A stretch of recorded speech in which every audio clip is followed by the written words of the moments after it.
اعلیٰ حضرت پر ہماری آنکھیں بند ہیں، اس کا کیا مطلب ہے؟ اعلیٰ حضرت امام اہل سنت رحمۃ اللہ تعالی علیہ یہ وہ ہستی ہیں کہ جنہوں نے اس زمانے کے اندر، جب کہ بر صغیر پاک و ہند کے اندر ہر طرف ایک طوفان بدتمیزی برپا تھا، اور اللہ کی ذات پر، اللہ پاک کی ذات پر، نبی پاک صلی اللہ علیہ وسلم کی ذات پر طرح طرح سے حملے کیے جا رہے تھے، تو آپ رحمۃ اللہ تعالی علیہ ان علماء کے سرخیل تھے، ان علماء کے قائد تھے کہ جنہوں نے ان فتنوں کا زبردست مقابلہ کیا، اور اس انداز میں دین اسلام کی تشریح کو، جو حقیقی تشریح تھی وہی دین اسلام کی جو نبی پاک صلی اللہ علیہ وسلم لے کر آئے اور صحابہ کے ذریعے ہم تک پہنچا، اس کو آپ نے بالکل واضح کر کے ہمارے سامنے رکھا، اور جو باتیں دین کے اندر شامل کرنے کی کوشش کی جا رہی تھیں، جو غلط عقائد، جو غلط نظریات دین کے اندر شامل کرنے کی کوشش کی جا رہی تھی، اولیاء پر، صحابہ پر، اہل بیت پر، انبیاء پر، حتیٰ کہ اللہ کی ذات پر جو اعتراضات کیے جا رہے تھے، ان کے بارے میں جس طرح کے غلط نظریات اور عقائد کو بیان کیا جا رہا تھا، ان تمام نظریات اور عقائد کا دلائل کے ساتھ آپ نے رد کیا۔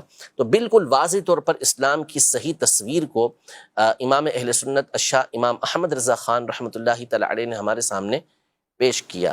آپ نے کوئی نئی بات بیان نہیں کی، یعنی ایسی نہیں کہ جو ایسی صحابہ نہیں یا کہ جو دین آپ نے جو ہے اپنے طور پہ بیان کی ہو، اپنے انداز میں وہی باتیں کہ جو دین اسلام کی صحیح تشریح ہمیشہ سے علماء کرتے ہوئے آ رہے ہیں، اسی بات کو آپ نے بیان کیا، اور آپ کی ان تعلیمات کو، جو تعلیمات آپ بیان کرتے رہے، جو چیزیں آپ بیان کرتے رہے، اس کو اس زمانے کے علماء نے بھی ٹھیک، اور بعد کے علماء نے بھی تسلیم کیا۔ کبھی ایسا نہیں ہوا کہ بات تو کر سکتے ہیں، کوئی بات کرتا ہے کہ جی ہمیں اختلاف ہو سکتا ہے، یہ ہو سکتا ہے، لیکن کون سی بات کہ جس سے اختلاف کیا جائے گا، وہ بات بھی تو پیش کی جائے نا۔ جی تو امام اہل سنت رحمۃ اللہ تعالی علیہ نے جو باتیں کی ہیں وہ اپنی جانب سے کی ہی نہیں ہیں۔ آپ نے چاہے وہ عقائد کی بات میں تو کوئی کلام ہو ہی نہیں سکتا نا، بالکل، کیونکہ اختلافی مسائل جو ہوتے ہیں وہ تو فروعیات کے اندر ہوتے ہیں، فقہی مسائل کے اندر ہوتے ہیں۔ عقیدہ تو مسلمانوں کا متفق علیہ ہے۔ کون اس بات کے بارے میں گفتگو کر سکتا ہے کہ نبی پاک صلی اللہ تعالیٰ علیہ وسلم کے بعد کوئی دوسرا نبی آ سکتا ہے؟ تو جب اعلیٰ حضرت کے سامنے یہ بات کی گئی اور اس زمانے کے اندر یہ فتنہ برپا کیا گیا کہ نبی پاک صلی اللہ علیہ وسلم کے بعد کوئی دوسرا نبی آ جائے تو نبی نبوت کے اوپر کوئی فرق نہیں پڑے گا، ختم نبوت پہ کوئی فرق نہیں پڑے گا، آ جاتا ہے، یعنی امکان کی بات کی گئی، تو امام اہل سنت رحمۃ اللہ تعالی علیہ نے اور دوسرے علماء نے دلائل کے دریا بہا دیے، تو اس سے کوئی انکار کر سکتا ہے؟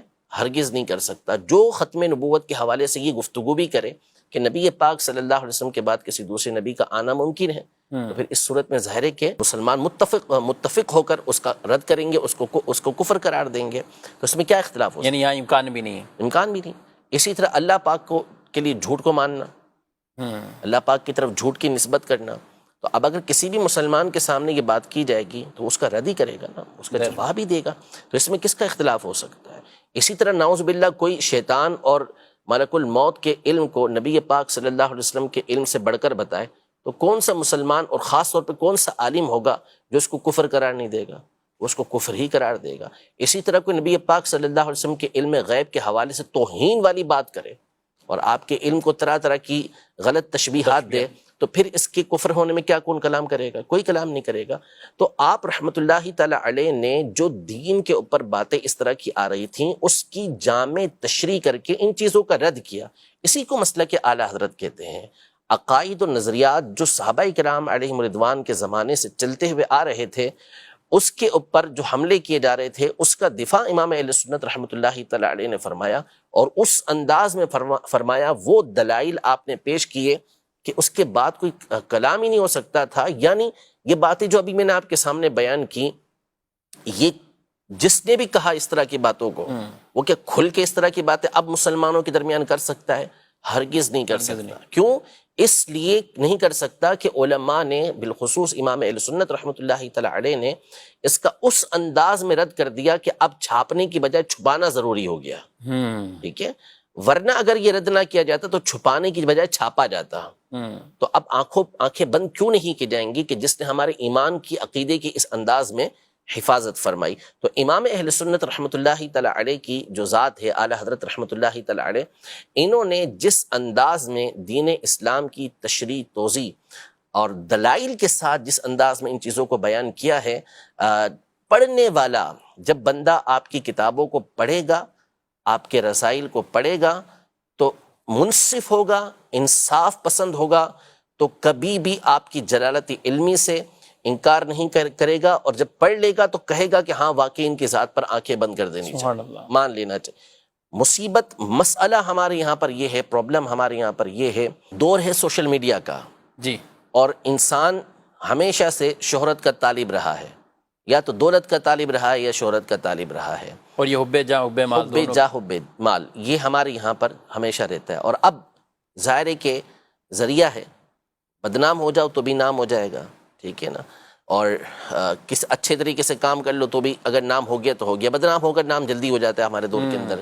تو اس لیے لوگ اس طرح کی باتیں کرنا یہ شروع کر دیتے ہیں. کوئی کسی کے خلاف بولنا شروع کر دیتا ہے، نعوذ باللہ کوئی صحابہ کے بارے میں گفتگو کر رہا ہے، تو کوئی اہل بیت اطہار کے بارے میں گفتگو کر رہا ہے، نعوذ باللہ کوئی سیدنا صدیق اکبر رضی اللہ عنہ کے خلاف گفتگو کر رہا ہے، تو کوئی سیدنا علی المرتضیٰ کرم اللہ تعالی وجہہ الکریم کے خلاف باتیں کر رہا ہے. تو یہ جو تصورات، یہ خیالات جو ہیں، یہ جاہلوں کے ہیں، جو اجہل قسم کے لوگ ہیں، جنہوں نے کبھی کسی استاد کے سامنے زانو تلمس طے ہی نہیں کیا، کبھی وہ بیٹھے ہی نہیں کسی استاد کے سامنے. باقاعدہ جو سلسلہ چلتا ہوا آتا ہے پڑھنے کا، ہر فن کا، ہر معاملے کا کیا ہوتا ہے کہ باقاعدہ علم حاصل کیا جاتا ہے، اور پھر اس علم کے افراد اس میں گفتگو کرتے ہیں تو اس کی بات کو اتھینٹک مانا جاتا ہے. یعنی اگر ڈاکٹر جو ہے وہ بغیر پڑھے ڈاکٹروں سے گفتگو کرنا شروع کر دے، یعنی وہ ڈاکٹر ہو ہی نہ سرے سے، خود اپنے طور پہ کچھ پڑھ لیا میڈیکل، تو پھر اس صورت میں کیا اس کی بات کو مانا جائے گا؟ اس کی سنیں گے بھی نہیں. مسئلہ یہ نا سب سے بڑا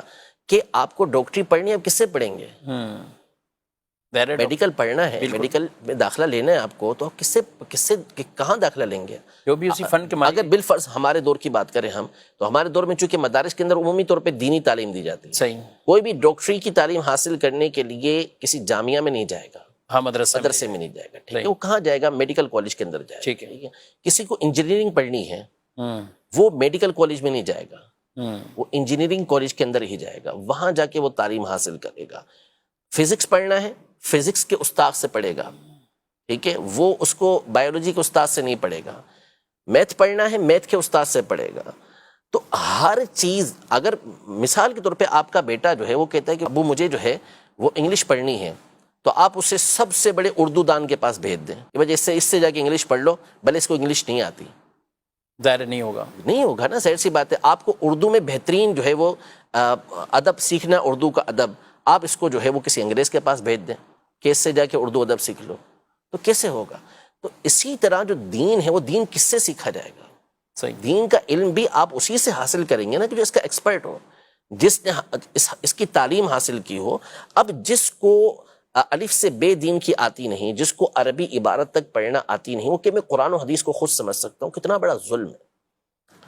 یعنی امام اعظم ابو حنیفہ رحمۃ اللہ تعالی علیہ، امام شافعی رحمۃ اللہ تعالی علیہ، امام شافعی نے 10 سال قبیلہ حذیل کے اندر گزارے، جو عرب کا فصیح ترین قبیلہ تھا. کس لیے گزارے؟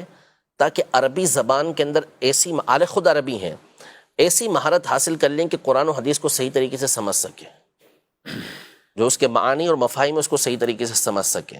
پھر اس کے بعد ان کی خداداد ذہانت اپنی جگہ پر، اور علم دین کے لیے الگ تگ و دو اپنی جگہ پر. اب کوئی شخص آتا ہے جس نے کبھی پڑھا ہی نہیں ہے، آ کے وہ کہتا ہے کہ جس طرح میں نے قرآن کو سمجھا اس طرح تو امام شافعی بھی نہیں سمجھے. پھر کیسے کہیں گے اس بات کو؟ کیسے تسلیم کریں گے آپ کے بات؟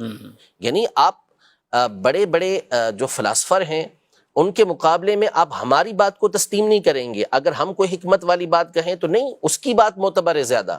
وائی؟ کیوں؟ اس لیے کہ وہ اس کا فن ہے، آپ اس کی بات کو تسلیم کر رہے ہیں، ہماری بات کو تسلیم نہیں کریں گے. کیوں؟ اس لیے کہ آپ کا یہ کام نہیں ہے. میں میڈیکل کی کوئی بات آپ کو بتا دوں، میں ڈاکٹری کی کوئی بات آپ کو بتا دوں، انجینئرنگ کی کوئی بات آپ کو بتا دوں، جو میں نے اس کتاب سے پڑھ لی، اس کتاب سے پڑھ لی، تو میری بات تسلیم نہیں ہے. اس کی بات کیوں تسلیم ہے؟ اگر میں نے ابتدائی تعلیم حاصل کر لی چلے اس کی میڈیکل کی، تو بھی میری بات ویسی معتبر نہیں جیسے کہ 50 سال پرانے ڈاکٹر کی بات معتبر ہے. بالکل کیوں؟ اس لیے کہ اس کا تجربہ ہو چکا، وہ مجھ سے زیادہ پڑھ چکا. لیکن جہاں دین کی بات آتی ہے تو ہماری آنکھیں پتہ نہیں بند ہونے کی بجائے اور زیادہ عجیب سی ہو جاتی ہیں. تو اس لیے جو اسلاف ہیں، بزرگان دین ہیں، یہ ایک پورا ٹاپک ہے. اگر میں اس پر گفتگو کرنا چاہوں کہ متقدمین اور متاخرین کے علم کے درمیان کیسا فرق ہے، تو اس پر علماء کی 50 نصوص موجود ہیں کہ متقدمین یعنی پرانے علماء کے جو علمی رسوخ ہوتا تھا، ان کی مضبوطی ہوتی تھی، وہ اس قدر زیادہ ہے کہ امام ذہبی رحمۃ اللہ تعالیٰ علیہ جیسی ہستی نے فرمایا کہ جب آپ نے ابو بکر الاسماعیلی رحمۃ اللہ تعالیٰ کی ایک کتاب کا مطالعہ کیا، مسند فاروق کا، تو آپ نے فرمایا میں نے جان لیا کہ متاخرین متقدمین کے حفظ کے برابر پہنچ ہی نہیں سکتے. ایسے کئی نصوص علماء کی موجود ہیں.